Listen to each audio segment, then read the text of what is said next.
শ্বশুরের মুখে ডিভোর্সের কথা শুনে অবাক হলো নাদিয়া। যেখানে তার স্বামী এই ব্যাপারে কিছুই বলল না, সেখানে শ্বশুর বলছে ডিভোর্সের কথা। অথচ নাদিয়ার স্বামী বসে আছে তার ঠিক পাশে, চেয়ারে। ডাইনিং টেবিলে তখন দুপুরের নীরবতা। ভাতের প্লেটের পাশে ধোঁয়া উঠছে ডালের বাটি থেকে, কিন্তু সেই ধোঁয়ার থেকেও ভারী হয়ে উঠেছে ঘরের বাতাস। নাদিয়ার শ্বশুর জামশেদ আলী গলা খাকারি দিয়ে বললেন, নাদিয়া, আমরা সিদ্ধান্ত নিয়েছি, তোমাদের ডিভোর্স হয়ে যাওয়া উচিত।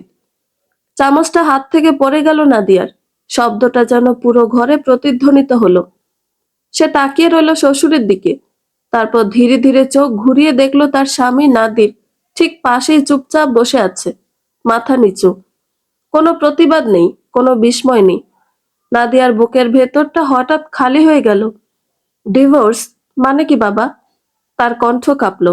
এ ব্যাপারে নাদির কিছু বলল না তো? নাদির চুপ। তার নীরবতা যেন হাজারটা কথার থেকেও বেশি জোরে আঘাত করলো। শাশুড়ি ঠান্ডা গলায় বললেন, তুমি এই সংসারের সাথে মানিয়ে নিতে পারছো না। আমাদের ছেলের ভবিষ্যৎ নিয়ে আমরা চিন্তিত। নাদিয়া অবাক হয়ে বলল, আমি মানিয়ে নিতে পারিনি? নাকি আপনারা আমাকে কখনো মানিয়ে নেওয়ার সুযোগই দেননি? ঘরটা আরো নিস্তব্ধ হয়ে গেল। শ্বশুর শাশুড়ি অথবা নাদিরও কিছু বলল না। সবাই চুপচাপ উঠে চলে গেল। নাদিয়া বসে আছে একাই। ফ্ল্যাশব্যাক। নাদিরের সাথে ধুমধাম করে বিয়ে হয় নাদিয়ার। নাদিয়াকে দেখতে এসেই নাদিরের পছন্দ হয়ে যায়। নাদিরের বাবা জামশেদ আলীরও নাদিয়াকে পছন্দ করে। নাদিয়ার পরিবার বলতে একমাত্র তার বাবাই। মা অনেক আগে মারা গিয়েছে। তারপর থেকে নাদিয়া তার বাবার সাথেই থাকে। নাদিয়ার বয়স ছিল তখন 18। দেখতে সুন্দরী, তাই প্রথম দেখাতেই তাদের বিয়ে ঠিক হয়ে যায়। দেখতে দেখতে তাদের বিয়েটাও হয়ে যায়। বাসর ঘরে বসে আছে নাদিয়া, অপেক্ষা তার হাজবেন্ড নাদিরের। কিন্তু নাদিরের কোনো খবর নেই। নাদিয়া একাই রুমের ভিতরে বসে, পরনে তার লাল শাড়ি, খোপায় বেলি ফুলের মালা। ঘরটাও ফুল দিয়ে সাজানো। ফুলের ঘ্রাণ ঘরটাকে আরো বেশি রোমান্টিক করে তুলেছে। রাত প্রায় 12টা, কিন্তু নাদির এখনো বাসর ঘরে প্রবেশ করেনি। নাদিরের চোখেও ঘুম, সারাদিনের ক্লান্ত শরীর। হঠাৎ দরজা খোলার শব্দে নাদিয়া সামনের দিকে তাকালো। কিন্তু তাকাতেই সে অবাক হলো, কারণ সেখানে তার স্বামী থাকার কথা। সেখানে তার শাশুড়ি রিনা বেগম এসেছে। নাদিয়া কিছুটা অবাক হলো, কিন্তু সে নিজেকে কন্ট্রোল করলো। সে নিজের খাটের ওপরেই চুপচাপ বসে আছে। রিনা বেগম নাদিয়ার পাশে এসে বসলো। তারপর সে নাদিয়াকে উদ্দেশ্য করে বলল, স্বামীর জন্য অপেক্ষা করছো? শাশুড়ির মুখে এমন কথা শুনে লজ্জায় পড়ে গেল নাদিয়া। সে কিছু বলল না। রিনা বেগম আবার বলল, আমাকে এখানে দেখে হয়তো অবাক হচ্ছ। অবাক হওয়ারই কথা, কারণ আমার জায়গায় এখানে নাদির থাকার কথা। আসলে আমি নাদিরকে বাহিরে দাঁড় করিয়ে রেখেছি, কারণ তোমার সাথে আমার কিছু কথা আছে। নাদিয়া মাথা নিচু করে বলল, জি মা, বলুন। দেখো, আমি চাইনি নাদিরের এত তাড়াতাড়ি বিয়ে হোক। ওর বাবার জন্য ওর বিয়ে হয়েছে। এই বিয়েটা আমার কোনো মত ছিল না। আমি চাই তুমি নাদিরের থেকে দূরে থাকবে, ওর কাছেও যাওয়ার চেষ্টা করবে না। নাদিয়া অবাক হয়ে শুনছে কথাগুলো, কিন্তু সে নিশ্চুপ রিনা বেগমের কথা শুনে। নাদিয়ার মাথার ভেতর যেন ঝড় বয়ে গেল। বাসর ঘরের ফুলের গন্ধ হঠাৎ করে ভারী হয়ে উঠল।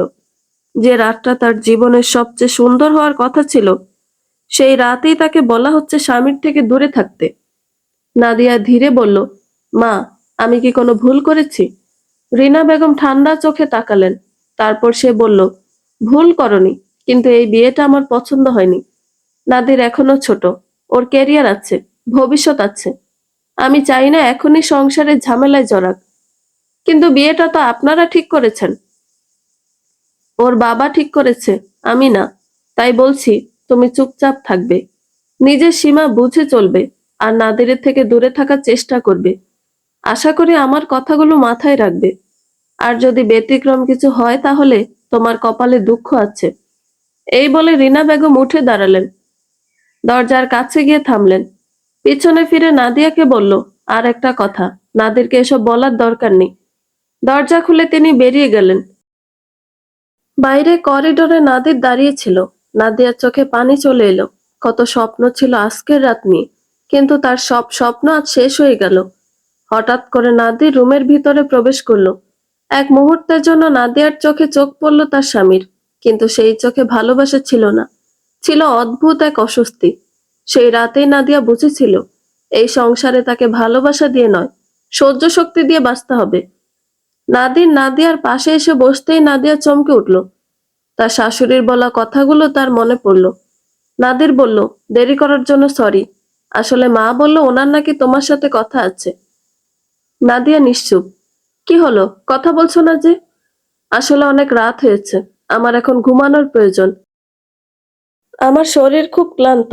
নাদির কিছুক্ষণ চুপ থেকে বলল, ঠিক আছে ঘুমাও। তারপর দুজন দুদিকে ফিরে ঘুমিয়ে পড়ে। কিছুক্ষণের মধ্যেই গভীর ঘুমে তলিয়ে যায় নাদির, কিন্তু নাদিয়ার চোখে ঘুম নেই। তার চোখ দিয়ে পানি পড়ছে। কোনো রকমে রাতটা কাটিয়ে দেয় নাদিয়া। খুব ভোরে ঘুম ভেঙে যায় নাদিয়ার। ঘুম এমনি এমনি ভাঙেনি, ভেঙেছে রিনা বেগমের ডাকে। নাদিয়া দরজা খুলে দেখে রিনা বেগম দাঁড়িয়ে। বাড়ির বউ এতক্ষণ অব্দি ঘুমালে বাড়ির কাজকর্ম কে করবে? নাকি তোমার বাবা তোমার সাথে কয়েকটি কাজের মেয়েও পাঠিয়েছে যে তারা সব কাজ করবে? আসলে মা, একদম চুপ। কোনো অজুহাত শুনতে চাইছি না আমি। রান্নাঘরে গিয়ে সবার জন্য নাস্তা তৈরি করে নিয়ে আসো। ঠিক আছে মা। এই কথা বলে নাদিয়া রান্নাঘরের দিকে চলে যায়। আর সেখানেই দাঁড়িয়ে শয়তানি মার্কা একটা হাসি দেয় রিনা বেগম। আর সে মনে মনে বলতে থাকে, সবে মাত্র তো শুরু হলো। তোমাকে এই বাড়ি থেকে বের করার ব্যবস্থা আমি করছি। অন্যদিকে নাদিয়া নিজের হাতে খুব ভালো করে নাস্তা বানিয়ে টেবিলের উপরে সাজিয়ে রাখে। আসলে নাদিয়া খুব ভালো রান্না করতে পারে। খাবার টেবিলে একে একে সবাই এসে বসলো। জামশেদ আলী খবরের কাগজ হাতে নিয়ে চুপচাপ চেয়ারে বসলেন। নাদিরও এসে তার পাশে বসে। নাদিয়া টেবিলের পাশে দাঁড়িয়ে আছে, মাথা নিচু করে। টেবিলে সাজানো লুচি, সবজি, ডিম ভাজি আর সেমাই, সবকিছু পরিপাটি করে সাজানো।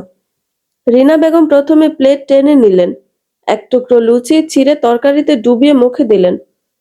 কয়েক সেকেন্ড চুপ করে রইলেন। হঠাৎ রিনা বেগম কপাল কুঁচকে প্লেটটা টেবিলে ঠাস করে রাখলেন। নাদিয়ার বুক ধুকপুক করে উঠল। এ কি বানিয়েছো তুমি? মা, কি হয়েছে? খাবারে কোনো সমস্যা? এই তরকারিতে লবণ নেই বললেই চলে, এতটুকু কাজও ঠিকমতো করতে পারো না? আমাদের বাড়ির বউ হয়ে এভাবে রান্না করো? নাদিয়া থমকে গেল। সে নিজে স্বাদ নিয়ে বানিয়েছে, লবণ ঠিকই ছিল। কিন্তু সে কিছু বলল না। সে ধীর গলায় বলল, আমি আবার দেখে আনছি মা। দরকার নেই, এখন আর দেখার কি আছে? রিনা বেগম তীক্ষ্ণ গলায় বললেন, বাপের বাড়িতে কি এসব শিখিয়ে পাঠিয়েছে তোমাকে? নাকি সারাদিন শুধু আয়নায় মুখ দেখতে ব্যস্ত থাকতে? কথাটা শুনে জামশেদ আলী কাগজের আড়াল থেকে একবার তাকালেন। তারপর বললেন, আরে, আজ প্রথম রান্না করছে, সেই জন্য হয়তো একটু সমস্যা হয়েছে। তুমি চুপ থাকো। তোমাকে আমাদের মাঝে কথা বলতে কে বলছে? জামশেদ আলী স্ত্রীর ভয়ে চুপচাপ প্লেটের দিকে তাকিয়ে আছে। নাদিয়ার চোখ পানিতে ভরে উঠল। তবুও সে নিজেকে সামলে বলল, মা, আমি তো চেষ্টা করেছি। চেষ্টা? রিনা বেগম ঠোঁট বাঁকিয়ে হাসলেন। তারপর বলল, সংসার চেষ্টা দিয়ে চলে না, দায়িত্ব দিয়ে চলে। তুমি দায়িত্ব নিতে জানো না। সকাল 8টা বাজে, তখনও ঘুমিয়ে। এই বাড়িতে এমন চলবে না। নাদের খাবার একটু মুখে দিয়ে ধীরে বলল, মা, খাবার তো খারাপ লাগছে না, ভালোই তো হলো। রিনা বেগম তৎক্ষণাৎ ছেলের দিকে তাকালেন আর রাগী চোখে তাকিয়ে বলল, তুমি চুপ করো। তুমি কিছু বোঝো না। ছেলেরা এসব বোঝে না। সংসার সামলাতে হলে শৃঙ্খলা লাগে। তারপর আবার নাদিয়ার দিকে তাকিয়ে বলল, আর শোনো, আজ থেকে রান্নাঘরে একা ঢুকবে না। আগে আমাকে জিজ্ঞেস করবে। তোমার হাতে সব ছেড়ে দিলে এই বাড়ির মান সম্মান যাবে। কথাগুলো ঝুড়ির মতো বিঁধছিল নাদিয়ার বুকে। সে বুঝতে পারছিল এটা খাবারের দোষ না, এটা তাকে ছোট করার এক অজুহাত। নাদিয়া চোখ মুছে চলে যায় নিচের ঘরে। খাটের উপরে শুয়ে অঝরে কান্না করতে থাকে। তখন এই কাঁধের ওপর কারোর হাতের স্পর্শ অনুভব হয় নাদিয়ার। সে চোখ মুছে পিছনে তাকিয়ে চমকে ওঠে। সামনে দাঁড়িয়ে আছে তার বাবা। সাদা পাঞ্জাবি, কাঁধে পুরনো চাদর, চোখ দুটো লাল, যেন অনেকক্ষণ ধরে অপেক্ষা করছেন। তার কপালে চিন্তার ভাঁজ, কিন্তু মেয়েকে দেখেই সেই কঠিন মুখ নরম হয়ে গেল। সে বিছানা থেকে উঠেই বাবাকে জড়িয়ে ধরল। নাদিয়া তার বাবাকে উদ্দেশ্য করে বলল, বাবা, তুমি কখন এলে? কোনো খবর না দিয়ে হঠাৎ চলে এলে? তোর কথা খুব মনে পড়ছিল, তাই আর থাকতে পারলাম না। কিন্তু তোর চোখ এমন ফুলে আছে কেন? মনে হচ্ছে কান্না করছিলে এতক্ষণ। আরে কান্না করব কেন? মারে, আমি তোর বাবা। তুই ছোট থেকে বড় হয়েছিস আমার সামনে। কি হয়েছে বল আমাকে। এই বাড়িতে সব ঠিকঠাক তো? হ্যাঁ, সব ঠিকঠাক। আসলে তোমাকে খুব মিস করছিলাম। তখনই রিনা বেগম নাদিয়ার রুমে প্রবেশ করেন। রিনা বেগম দরজার সামনে দাঁড়িয়ে এক মুহূর্তের জন্য থমকে গেলেন। তারপর মুখে এমন একটা হাসি ফুটালেন যেন এই বাড়ির সবচেয়ে আদরের বউ নাদিয়াই। রিনা বেগম নাদিয়ার বাবার সামনে এসে বলল, আরে বেয়াই সাহেব, আপনি এসেছেন? আগে বললে তো আমরা গাড়ি পাঠাতাম। না না, হঠাৎই চলে এলাম। মেয়েকে দেখতে ইচ্ছে করছিল। খুব ভালো করেছেন। নাদিয়া তো সারাক্ষণ আপনার কথাই বলে, তাই না নাদিয়া? নাদিয়া বিস্মিত হয়ে তাকালো। এই কি সেই মানুষ যিনি সকালে তাকে অপমান করেছিলেন? তবুও সে নিজেকে ঠিক রেখে বলল, জি মা। রিনা বেগম এবার নাদিয়ার কাঁধে হাত রেখে বলল, মেয়েটা কিন্তু আমাদের বাড়িতে খুব ভালো আছে। একটু লাজুক, তাই সবার সাথে মিশতে সময় নিচ্ছে। নাদিয়ার বাবার চোখ একটা শান্তি ফুটে উঠেছে। তিনি বুঝতে পারছেন তার মেয়ে এই বাড়িতে সুখী আছে। নাদিয়া, বাবা এসেছে, চা নাস্তার ব্যবস্থা করো তো মা। তোমার হাতে চা কিন্তু খুব ভালো হয়। কথাগুলো এত মায়া ভরা, এত কোমল, যেন সকালের সেই কঠিন মানুষটা অন্য কেউ ছিল। নাদিয়া ধীরে বলল, জি মা, এখনই করছি। রিনা বেগম হেসে বলল, আরে এত তারা কিসের? আগে বাবা মায়ের গল্প হোক। তার চেয়ে ভালো আমি নিজেই গিয়ে বানিয়ে নিয়ে আসি। তারপর তিনি নাদিয়ার বাবার দিকে তাকিয়ে বললেন, আপনার মেয়ে আমাদের খুব যত্ন করে, রান্নাও বেশ ভালো করে। আজ সকালে কি সুন্দর নাস্তা বানিয়েছে। নাদিয়ার বুকের ভেতরটা কেঁপে উঠল। সকালে তো এই নাস্তা নিয়ে তাকে অপমান করা হয়েছিল। নাদিয়ার বাবা ধীরে বললেন, আমার মেয়েটা ছোটবেলা থেকে সংসার সামলাতে শিখেছে। কষ্ট করে বড় করেছি। আপনাদের কাছে দিয়ে নিশ্চিন্ত থাকতে চাই। নিশ্চিন্ত থাকবেন, ও এখন আমাদের মেয়ে। আর বেয়াই সাহেব, আপনি দুপুরে খেয়ে যাবেন। আজ নাদিয়া নিজে রান্না করবে, তাই না মা? হ্যাঁ বাবা, আজ তোমার জন্য রান্না করব। এই তো আমার বৌমা। তারপর রিনা বেগম চলে যায় চা বানাতে। তিনি বেরিয়ে যেতে ঘরটা আবার নীরব। নাদিয়ার বাবা ধীরে দরজা বন্ধ করলেন। তারপর খুব আস্তে বললেন, সত্যি বল, সব ঠিক আছে তো? এই প্রশ্নে নাদিয়ার বুকটা আবার কেঁপে উঠল। সে বাবার দিকে তাকালো। বাবার চোখে বিশ্বাস, ভালোবাসা আর অদ্ভুত এক ভয়। এক মুহূর্তের জন্য মনে হলো সব বলে দেই। সকালের অপমান, বাসরাতে সেই নিষেধাজ্ঞা, সব। কিন্তু পরের মুহূর্তে সে নিজেকে শক্ত করলো। তার বাবা সারা জীবন কষ্ট করে তাকে বড় করেছেন। এখন এই বয়সে তাকে ভেঙে দিতে পারবে না সে। নাদিয়া হালকা হেসে বলল, সব ঠিক আছে বাবা, তুমি অযথা চিন্তা করছো। মেয়ের চোখের দিকে তাকিয়ে রইলেন, যেন ভেতরটা পড়তে চাইছেন। কিন্তু নাদিয়া চোখ নামিয়ে ফেলল।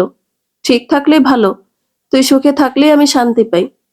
এই কথাটা শুনে নাদিয়ার বুকের ভেতরটা হাহাকার করে উঠল। আমি সুখে আছি, প্রশ্নটা নিজের ভেতরেই ঘুরপাক খেতে লাগলো। তারপর দুপুরের খাওয়া দাওয়া শেষ করে চলে গেল নাদিয়ার বাবা। নাদিয়ার বাবা যাওয়ার পরে নাদিয়া গিয়ে নিজে রুমে গিয়ে বসতেই রিনা বেগম এসে নাদিয়ার দিকে রাগী কণ্ঠে তাকিয়ে বলল, থালা বাসন যে এতগুলো পড়ে আছে, এগুলো কে ধুয়ে দিবে? কবর থেকে তোর মা এসে? কথাটা শুনে নাদিয়ার চোখে পানি চলে এলো। তবুও সে নিজেকে সামলে বলল, মা, আমার মাকে নিয়ে কিছু বলবেন না, আমি ধুয়ে দিচ্ছি। রিনা বেগম আর কিছু না বলে চলে গেল। নাদিয়া একটু পরে গিয়ে সব পরিষ্কার করে। দেখতে দেখতে রাত হয়ে গেল। নাদিয়া নিজের রুমে শুয়ে আছে। সারাদিনের ক্লান্তি শরীর ভেঙে দিচ্ছে, কিন্তু ঘুম তার চোখে নেই। ছাদের দিকে তাকিয়ে থাকতে থাকতে বাবার কথা মনে পড়ছে। তুই সুখে থাকলেই আমি শান্তি পাই। তার চোখে পানি টলমল করছে। ঠিক তখনই দরজা ধীরে খুলে ভেতরে ঢুকলো নাদির। ঘরে হালকা হলুদ আলো জ্বলছে। নীরবতা এত ঘন যে দুজনের নিঃশ্বাসের শব্দ শোনা যাচ্ছে। নাদির দরজা বন্ধ করে কিছুক্ষণ দাঁড়িয়ে রইল, যেন কি বলবে বুঝতে পারছে না। তখন সে নাদিয়ার পাশে বসলো। তারপর বলল, নাদিয়া। জি। আজ মা তোমার সাথে খারাপ আচরণ করছে, তার জন্য আমি তোমার কাছে ক্ষমা চাইছি। নাদিয়া ধীরে মাথা ঘুরিয়ে তাকালো। তার চোখে ক্লান্তি, কষ্ট আর চাপা অভিমান। আপনি কেন ক্ষমা চাইছেন? আমি ভুল করেছি, সেই জন্য উনি আমাকে এসব বলছে। নাদির মাথা নিচু করলো। কিন্তু আমাকে কিছু বলা উচিত ছিল। তোমার পাশে দাঁড়ানো উচিত ছিল। কথাগুলো শুনে নাদিয়ার বুকের ভেতরটা কেঁপে উঠল। এতদিনে এই প্রথম সে স্বামীর কণ্ঠে নিজের জন্য অনুশোচনা শুনছে। একটা দীর্ঘ নীরবতা। দুজনেই চুপচাপ। বাইরে হালকা বাতাসে পর্দা দুলছে। সেই দুলনির সাথে যেন ঘরের ভারও একটু নরম হয়ে এলো। নাদির আস্তে করে বলল, আমি চেষ্টা করব তোমার পাশে থাকতে, আজ থেকে। নাদিয়ার চোখ ভিজে উঠল, কিন্তু সে কান্না চাপল। শুধু কথা দিলে হবে না, নাদির, আমি প্রমাণ করব। সে ধীরে ধীরে হাত বাড়িয়ে নাদিয়ার হাত ধরল। নাদিয়া চমকে উঠল, কারণ এটা ছিল নাদিরের প্রথম স্পর্শ। তার হাতটা কাঁপছিল, কিন্তু সে সরালো না। দুজনের মাঝে দূরত্ব এতদিন ছিল অদৃশ্য দেয়ালের মতো। আজ সেই দেয়ালে প্রথম ফাটল ধরল। নাদির নরম গলায় বলল, আজ নতুন করে শুরু করতে পারি? নাদিয়া অনেকক্ষণ চুপ রইল, তারপর খুব আস্তে মাথা নেড়ে সম্মতি দিল। ঘরের বাতাস বদলে গেল। কোনো তাড়াহুড়ো নেই, কোনো চাপ নেই, শুধু ধীরে ধীরে কাছে আসা। দুজনের মাঝের অভিমান গলে গিয়ে জায়গা করে দিল একটুখানি উষ্ণতা। নাদির তার কপালে আলতো করে চুমু রাখল। নাদিয়ার চোখ বন্ধ হয়ে এলো। সেই স্পর্শে ছিল আশ্বাস, ছিল প্রতিশ্রুতি। বাইরে রাত গভীর হলো। ঘরের আলো নিভে গেল। সেই রাতটা ছিল শুধু শরীরের মিলন না, দুজন মানুষের দূরত্ব কমার শুরু। দুজন হারিয়ে গেল দুজন দুজনের মাঝে। সকালে নাদিয়া ঘুম থেকে উঠে দেখে নাদির তার পাশে নেই। আসলে নাদির সকালে ঘুম থেকে উঠে ফ্রেশ হয়ে চলে গেল বাহিরে। নাদিয়া ঘুমিয়েছিল, তাই নাদির আর তাকে ডাকেনি। নাদিয়া ওয়াশরুমের ভিতর গিয়ে ফ্রেশ হয়ে নেয়। ওয়াশরুমের দরজা খুলতেই নাদিয়া থমকে দাঁড়ালো। দরজার সামনে রিনা বেগম। তার চোখ দুটো লাল, ঠোঁট শক্ত করে চেপে ধরা, মুখের ভাঁজে যেন জমে আছে অসংখ্য অভিযোগ। নাদিয়া ভয়ে ওয়াশরুম থেকে বের হলো। নাদিয়ার গলা শুকিয়ে গেল। সে নরম কণ্ঠে বলল, মা, কিছু বলবেন? রিনা বেগম ঠান্ডা গলায় বললেন, খুব সুখে আছিস তাই না? কথাটার ভেতরে বিষ। নাদিয়া বুঝে গেল রাতের পরিবর্তন, নাদিরের আচরণ, সবকিছুই তার চোখ এড়ায়নি। আর সব থেকে বড় কথা, রিনা বেগম তাকে তুই করে বলছে। নাদিয়া প্রশ্ন করল, আমি কিছু বুঝতে পারছি না মা। বুঝতে পারছিস না? এতদিন যে ছেলে আমার কথা ছাড়া এক পা নড়তো না, আজ সে সকালে না খেয়ে বের হয়ে গেছে, আমাকে কিছু না বলে। তোর সাথে কি এত কথা বলার আছে ওর? নাদিয়া স্তব্ধ। সে জানে এখানে কোনো উত্তরই নিরাপদ না। রিনা বেগম আরো কাছে এগিয়ে এলেন। তারপর বললেন, শোন, এই বাড়িতে থাকতে হলে নিয়ম মেনে চলতে হবে। আমার ছেলেকে নিজের দিকে টানার চেষ্টা করবি না। সংসার করতে এসেছিস, রাজত্ব করতে না। কথাগুলো ছুরির মতো বিঁধল নাদিয়ার বুকে। সে মাথা নিচু করে বলল, আমি কাউকে নিজের দিকে টানতে চাইনি মা। আমি শুধুই স্বাভাবিক সম্পর্ক চাই। স্বাভাবিক? রিনা বেগম হেসে উঠলেন তাচ্ছিল্যের হাসি দিয়ে বলল, এই বাড়ির স্বাভাবিক কেমন হবে সেটা আমি ঠিক করব। এই কথা বলে তিনি ঘুরে চলে গেলেন। নাদিয়া দরজার পাশে দাঁড়িয়ে রইল, তার হাত কাঁপছে। গত রাতের উষ্ণতা যেন মুহূর্তে ঠান্ডা হয়ে গেল। সে আয়নায় নিজের মুখের দিকে তাকালো, চোখে অদ্ভুত এক ক্লান্তি, যেন কয়েক বছরের যুদ্ধ লড়েছে। সকাল গড়িয়ে দুপুর, নাদির এখনো ফেরেনি। রিনা বেগম ইচ্ছে করে আজ নাদিয়াকে এক মুহূর্ত বসতে দিলেন না।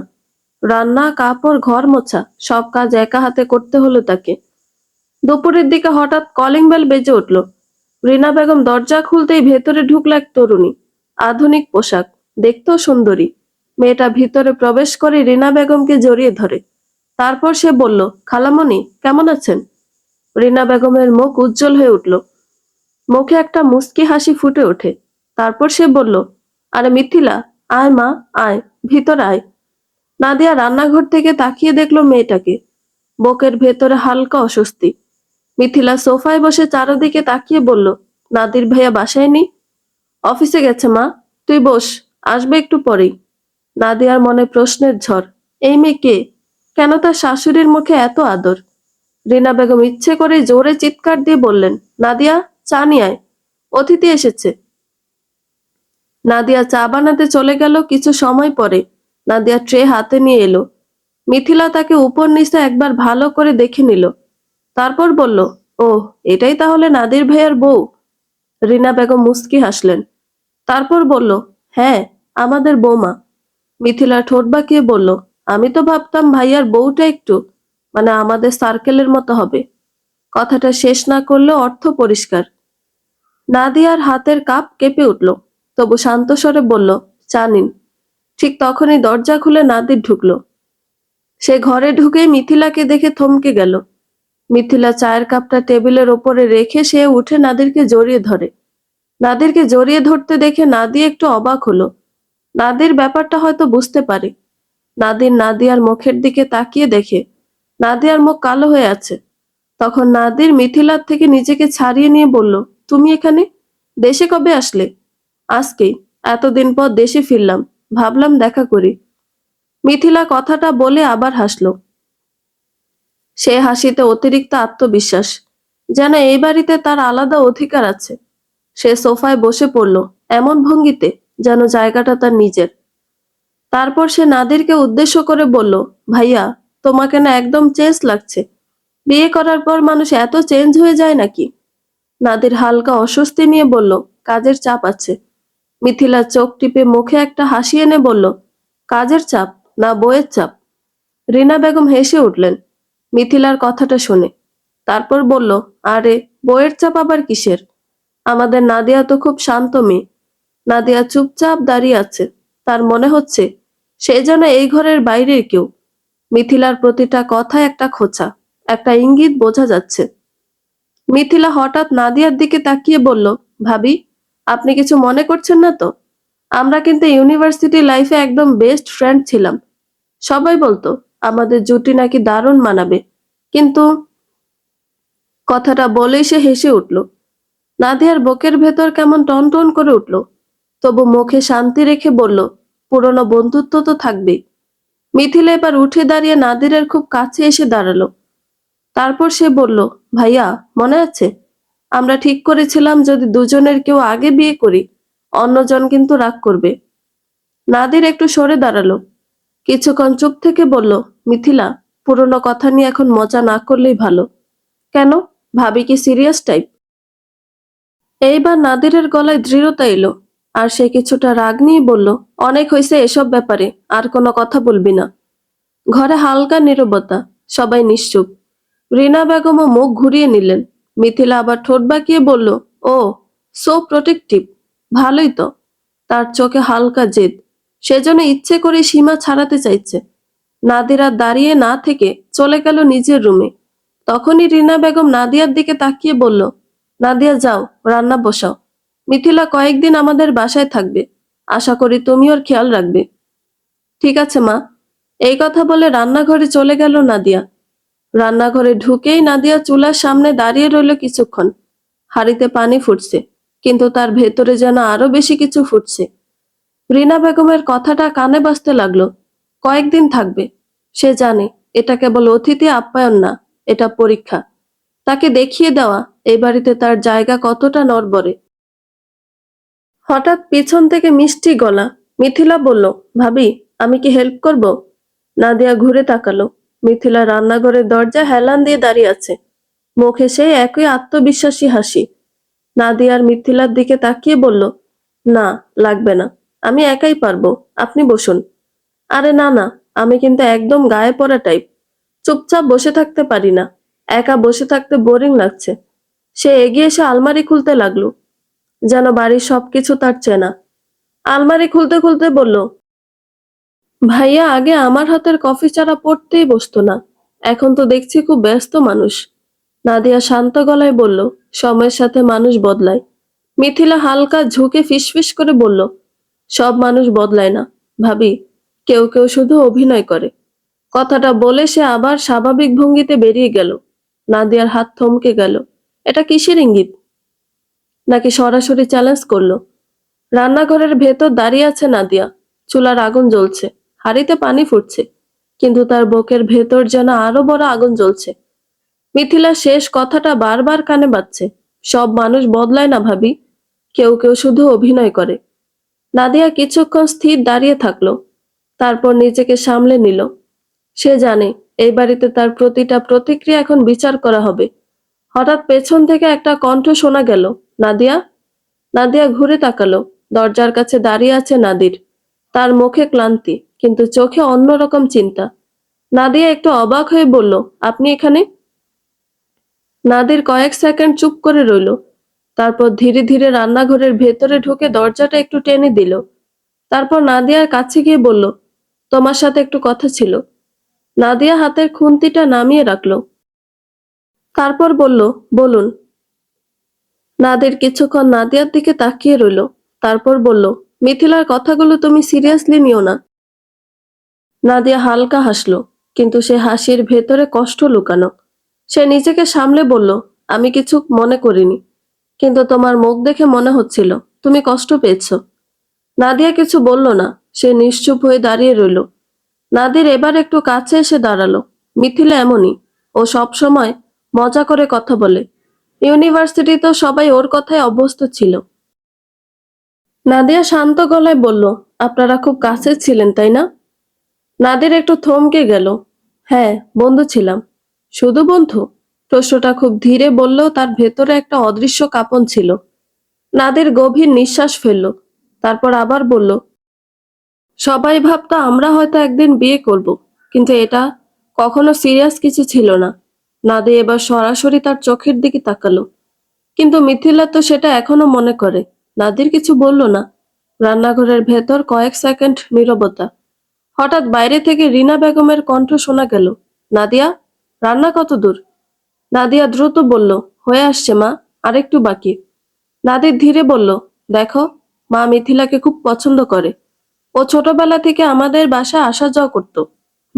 দেখে বুঝতে পারছি। তাই একটু মানিয়ে নিও। এই কথাটা শুনে নাদিয়ার বুকের ভেতরটা হালকা কেঁপে উঠল।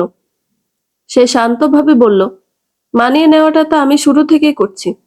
নাদির কিছু বলার আগেই নাদিয়া আবার রান্নায় মন দিল। নাদির কয়েক মুহূর্ত দাঁড়িয়ে থেকে চুপচাপ বেরিয়ে গেল। সন্ধ্যায় ডাইনিং টেবিলে সবাই বসেছে খাওয়ার জন্য। রিনা বেগম মাঝখানে বসে আছেন, তার ডান পাশে মিথিলা, আর বাম পাশে নাদির। নাদিয়া দাঁড়িয়ে দাঁড়িয়ে সবার প্লেটে খাবার দিচ্ছে। মিথিলা হঠাৎ বলল, ভাবি, আপনি বসছেন না যে? রিনা বেগম সঙ্গে সঙ্গে বললেন, আগে সবাই খেয়ে নিক, নাদিয়া পরে খাবে। মিথিলা একটু অবাক হয়ে বলল, আরে খালামণি, আমরা তো সবাই একসাথে খেতাম আগে। রিনা বেগম হেসে বললেন, এখন নিয়ম একটু আলাদা। নাদিয়া মাথা নিচু করে দাঁড়িয়ে রইল। মিথিলা কয়েক সেকেন্ড চুপ করে নাদিয়ার দিকে তাকিয়ে থাকলো, তারপর হঠাৎ বলল, ভাইয়া, মনে আছে আমরা একবার ঠিক করেছিলাম বিয়ের পরও যেন আমাদের বন্ধুত্ব না বদলায়? নাদির বিরক্ত গলায় বলল, মিথিলা, প্লিজ। মিথিলা আবার হেসে উঠল, হাসতে হাসতে বলল, ঠিক আছে ঠিক আছে, আমি চুপ। কিন্তু তার চোখে সেই একই দুষ্টু ঝিলিক দেখা যাচ্ছে। চুপচাপ খাবার খেয়ে নিল সবাই। খাবার শেষ হওয়ার পর সবাই উঠে গেল। নাদিয়া একা দাঁড়িয়ে প্লেটগুলো গুছাচ্ছে। হঠাৎ সে লক্ষ্য করলো মিথিলা এখনো ডাইনিং রুমে দাঁড়িয়ে আছে। মিথিলা ধীরে ধীরে তার কাছে এসে দাঁড়ালো, তারপর নাদিয়ার কাঁধে হাত রেখে বলল, ভাবি। নাদিয়া তাকালো, তারপর ধীর কণ্ঠে বলল, কিছু বলবেন? মিথিলা টেবিলের উপর আঙুল ঘুরাতে ঘুরাতে বলল, একটা প্রশ্ন করব? জি করুন। মিথিলা সরাসরি তার চোখের দিকে তাকিয়ে বলল, আপনি কি সত্যিই মনে করেন নাদির ভাইয়া আপনাকে ভালোবাসে? প্রশ্নটা যেন বজ্রপাতের মতো পড়ল। নাদিয়া কয়েক সেকেন্ড চুপ করে রইল, তারপর শান্তভাবে বলল, এই প্রশ্নটা আপনাকে করার দরকার নেই। মিথিলা মুচকি হাসলো। সে আবার বলল, দরকার আছে ভাবি। সে একটু ঝুঁকে ফিসফিস করে বলল, কারণ এই বিয়েটা কিন্তু নাদির ভাইয়ার ইচ্ছেতে হয়নি। আমি সব জানি। নাদিয়ার হাত থেকে প্লেটটা প্রায় পড়ে যাচ্ছিল। সে কাঁপা কাঁপা গলায় বলল, আপনি কি বলতে চাইছেন ক্লিয়ার করে বলবেন? মিথিলা ঠোঁট বাঁকিয়ে বলল, কিছু না। তারপর ধীরে ধীরে আবার বলল, শুধু এটুকু বলছি, এই বাড়িতে আপনার জায়গাটা যতটা শক্ত ভাবছেন ততটা শক্ত না। এই কথা বলে সে ঘুরে চলে গেল। এক মুহূর্ত আর দাঁড়ালো না সেখানে। নাদিয়া স্থির হয়ে দাঁড়িয়ে রইল। তার মাথার ভেতর একটা কথাই ঘুরছে বারবার, এই বিয়েটা নাদিরের ইচ্ছেতে হয়নি। তাহলে কি নাদির নাদিয়ার সাথে অভিনয় করছে? যখন এসব প্রশ্ন তার মাথায় ঘুরপাক খাচ্ছিল, ঠিক তখনই পিছন থেকে একটা কণ্ঠ ভেসে এলো, মিথিলা তোমাকে কি বললো নাদিয়া? নাদিয়া ঘুরে তাকালো। দরজার পাশে দাঁড়িয়ে আছে নাদির। তার চোখে অদ্ভুত এক দৃষ্টি। নাদিয়ার বুকের ভেতর ধক করে উঠল। নাদিয়া মনে মনে ভাবছে, নাদির কি সব শুনেছে? সে ধীরে ধীরে বলল, তেমন কিছু বলেনি। কি বলেছে সেটা বলো। আরে এমনিতেই আমাদের মধ্যে কথা হলো আর কি, অন্য কোনো ব্যাপার না। নাদির আর কোনো প্রশ্ন করলো না। সে সোজা নিজের রুমে চলে গেল। কিন্তু তার মনে হলো মিথিলা তো কিছু একটা বলেছে। ঘড়ির কাঁটায় তখন রাত 12টা। কিন্তু নাদিয়ার চোখে ঘুম আসছে না। বারবার মিথিলার বলা কথাগুলো মনে পড়ছে। নাদিরও তখনও ঘুমায়নি। নাদিয়া এবার নাদিরের দিকে ঘুরে বলল, আপনাকে একটা প্রশ্ন করার ছিল। নাদির যেন এতক্ষণ এই কথাটার অপেক্ষায় ছিল। সে দেরি না করে বলল, করো। সত্যিই বলবেন কিন্তু? হুম। আপনি কি সত্যি এই বিয়েটা করতে চাননি? নাদির কয়েক সেকেন্ড চুপ করে রইল। তারপর ধীরে ধীরে বলল, মিথিলা বলেছে এসব, তাই না? আমি বুঝতে পারছিলাম তখনই কিছু একটা তো বলেছে মিথিলা। কিন্তু তুমি আমার কাছে লুকিয়েছিলে তখন। দেখুন, আমাকে কে কি বলছে সেটা বিষয় না। আমি যে প্রশ্ন করেছি আপনি সেই প্রশ্নের উত্তর দিন। সত্যিটা শুনতে চাও তুমি? নাদিয়ার বুকের ভেতরটা হঠাৎ ভারী হয়ে উঠল।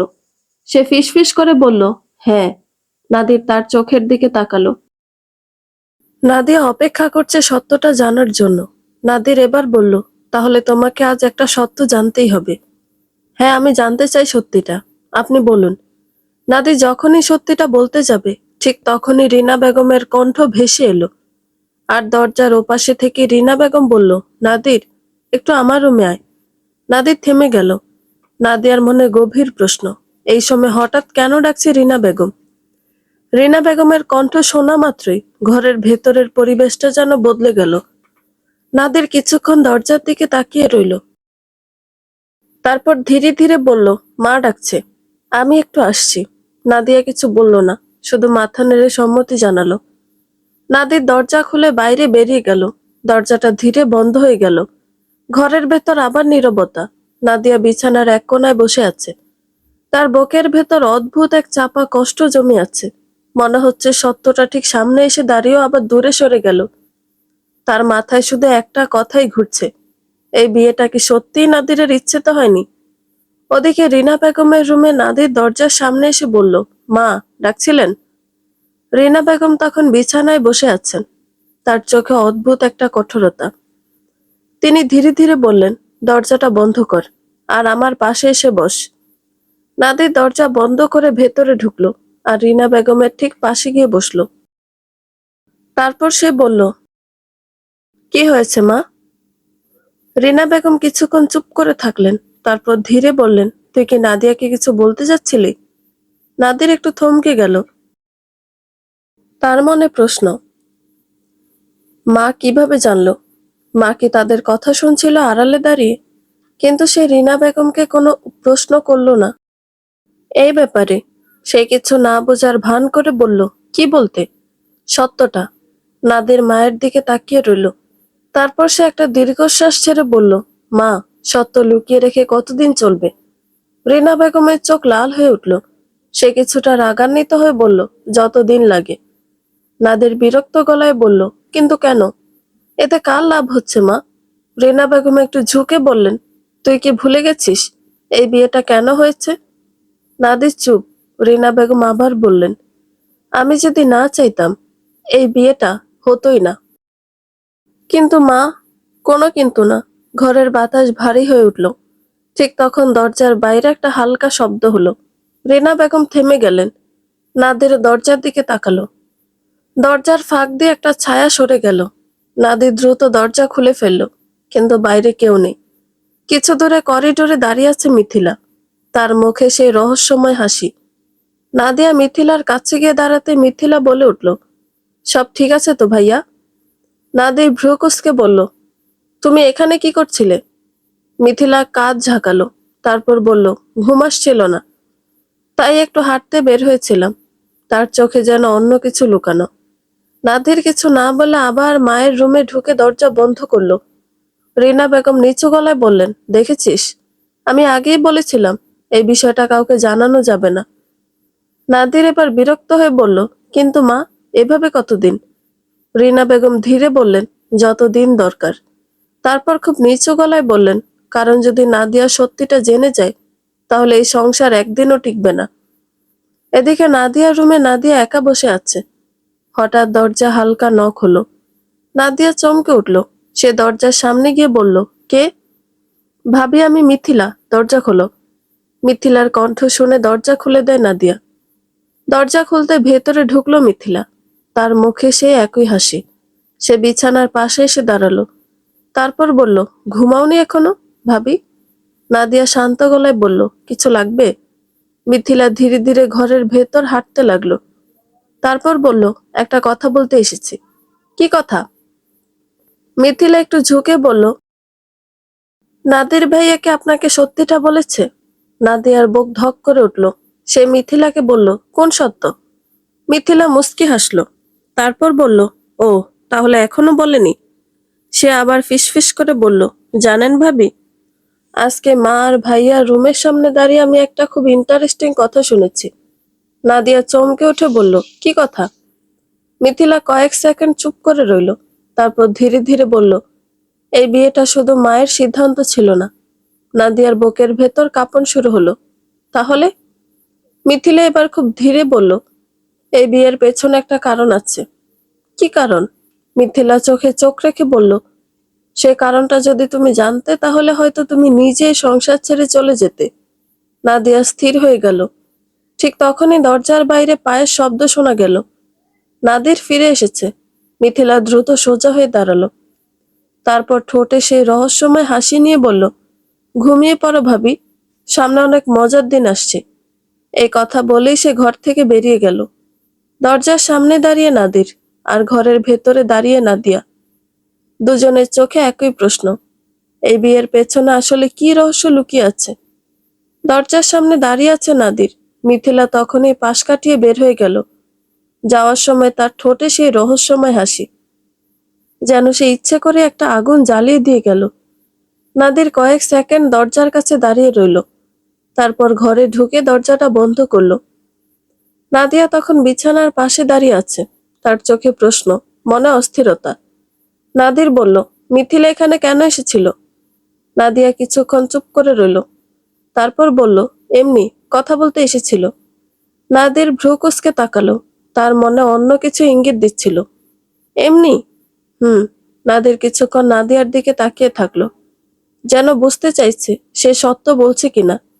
তারপর বলল, সে কি আবার কিছু বলেছে? নাদিয়া এবার সরাসরি তাকালো তার চোখের দিকে, আর সে সরাসরি নাদিরকে প্রশ্ন করে বলল, আপনি কি কিছু লুকাচ্ছেন আমার কাছ থেকে? প্রশ্নটা শুনে নাদির থমকে গেল। সে নিজেকে কন্ট্রোল করে বলল, কেন এমন বলছো? কারণ সবাই একই কথা বলছে। আমি কিছুই বুঝতে পারছি না। কি হচ্ছে আমার সাথে? কে সবাই? মিথিলা আর আপনার মা। ঘরের ভেতর আবার নীরবতা নেমে এলো। নাদির ধীরে বিছানায় বসে পড়ল। তার মুখে ক্লান্তি। সে কিছু সময় চুপ থেকে বলল, তুমি এখন এসব নিয়ে ভেবো না। নাদিয়া একটু কষ্টের হাসি দিল। তারপর বলল, কিভাবে না ভাবি? কেউ যদি বারবার বলে এই বিয়েটা একটা কারণের জন্য হয়েছে, তখন কি না ভেবে থাকা যায়? নাদির চোখ তুলে তাকালো, আর সে বুঝতে পারছে এসব কার কাজ। মিথিলা এসব বলেছে? শুধু বলেছে না, ইঙ্গিতও দিয়েছে। নাদির গভীর নিঃশ্বাস ফেলল। তারপর বলল, মিথিলাকে তুমি সিরিয়াসলি নিও না।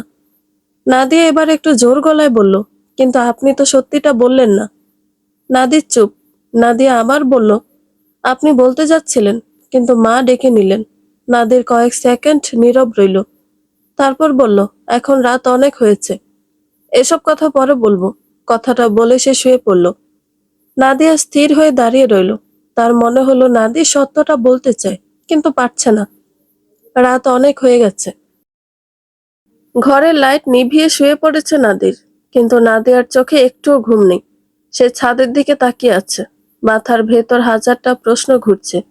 মিথিলার কথা, রিনা বেগমের আচরণ, আর নাদিরের সেই থেমে যাওয়া সত্য, সবকিছু যেন একটা রহস্যের মতো। নাদিয়া ধীরে ঘুরে নাদিরের দিকে তাকালো। নাদির চোখ বন্ধ করে শুয়ে আছে, কিন্তু তার নিঃশ্বাসের শব্দ শুনে মনে হচ্ছে সেও ঘুমায়নি। নাদিয়া খুব আস্তে বলল, আপনি ঘুমিয়ে পড়েছেন? নাদির চোখ না খুলেই বলল, না। একটা কথা বলবো? বলো। নাদিয়া কয়েক সেকেন্ড চুপ করে রইল, যেন সাহস জোগাড় করছে। তারপর ধীরে ধীরে বলল, আপনি কি আমাকে বিশ্বাস করেন? প্রশ্নটা শুনে নাদির এবার চোখ খুলল। সে একটু অবাক হয়ে নাদিয়ার দিকে তাকালো। তারপর বলল, হঠাৎ এই প্রশ্ন কেন? নাদিয়া খুব শান্ত গলায় বলল, কারণ আমার মনে হচ্ছে এই বাড়িতে আমি ছাড়া সবাই সব জানে। ঘরের ভেতর আবার নীরবতা। নাদির ধীরে উঠে বসে পড়ল।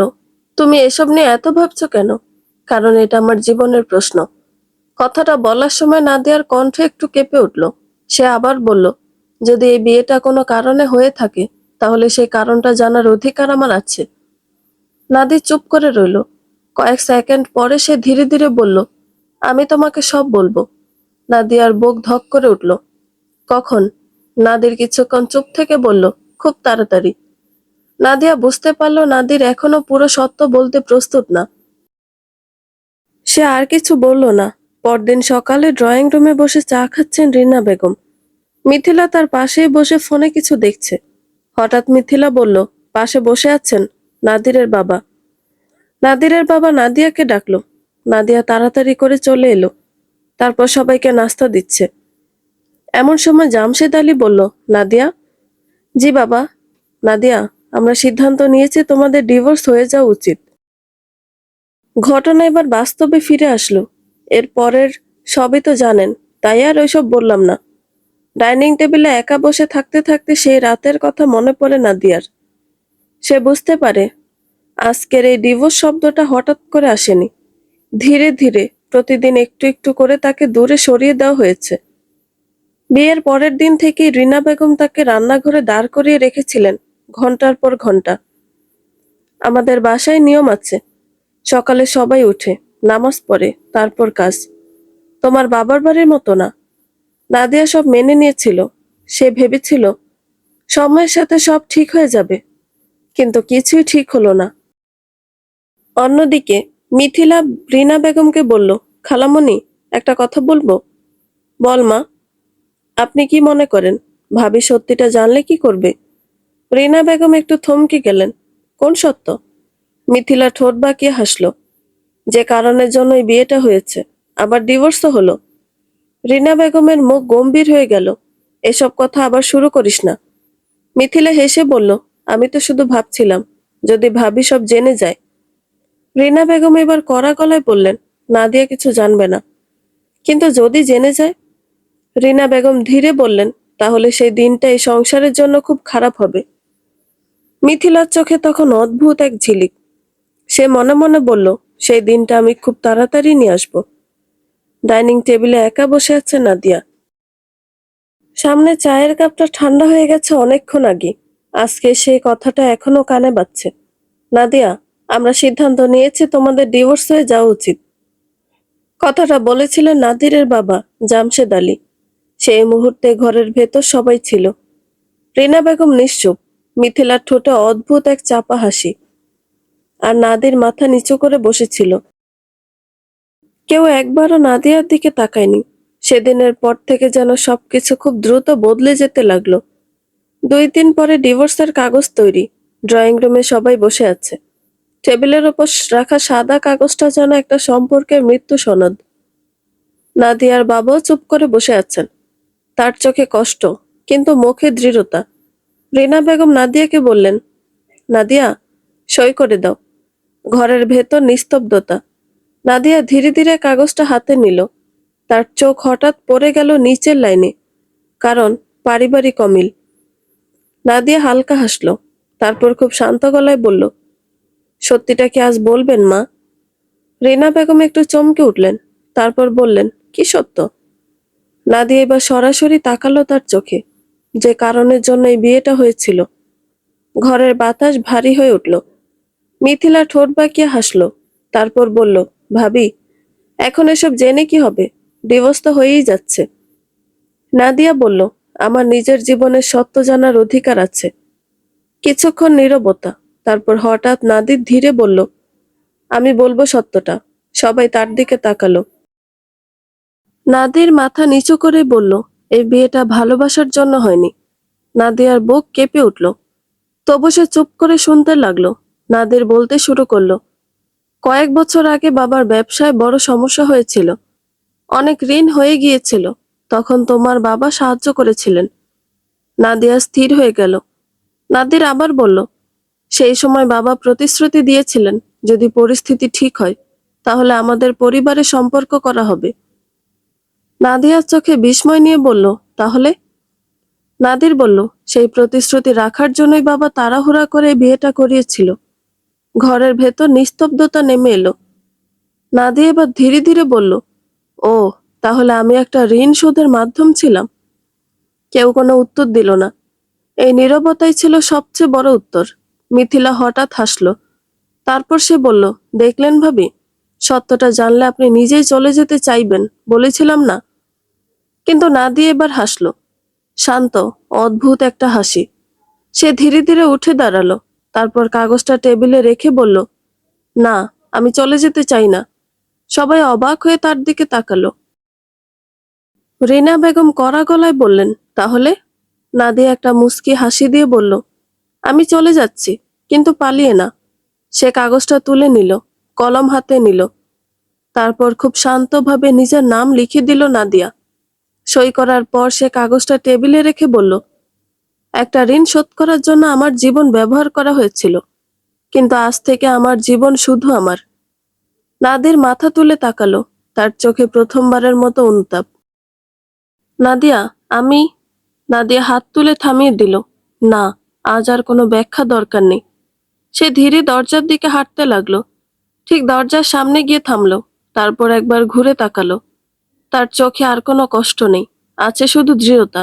সে শান্ত গলায় বলল, আজ আমি বুঝলাম, অপরাজিতা মানে শুধু জেতা না, অপরাজিতা মানে ভেঙে না পড়া। তারপর সে দরজা খুলে বাইরে বেরিয়ে গেল। বাড়ির সামনে দাঁড়িয়ে ছিল নাদিয়ার বাবা। নাদিয়া তার দিকে এগিয়ে গেল। বাবা ধীরে জিজ্ঞেস করলেন, কষ্ট হচ্ছে? নাদিয়া কয়েক সেকেন্ড আকাশের দিকে তাকিয়ে রইল। তারপর হালকা হেসে বলল, না বাবা, আমার জন্য তোর জীবনটা নষ্ট হয়ে গেল। আমাকে তুই ক্ষমা করে দিস মা। সে খুব শান্ত গলায় বলল, আজ মনে হচ্ছে আমি হেরে যাইনি বাবা। আর এখানে তোমার কি দোষ বাবা? তোমার উপরে আমার কোনো রাগ অভিমান নেই। বাবা অবাক হয়ে তাকালেন। নাদিয়া আবার বলল, কারণ আজ আমি বুঝেছি, আমি ভাঙিনি, আমি হারিনি, আমি অপরাজিতা। হ্যাঁ, আমি অপরাজিতা। বন্ধুরা, গল্পটি ভালো লেগে থাকলে একটা লাইক করে দিবেন, এবং গল্প সম্পর্কে কোনো মতামত জানানোর থাকলে কমেন্ট করতে পারেন। নতুন নতুন আরো গল্প শোনার জন্য চ্যানেলটি সাবস্ক্রাইব করে পাশেই থাকবেন। ধন্যবাদ সবাইকে, ভালো থাকবেন।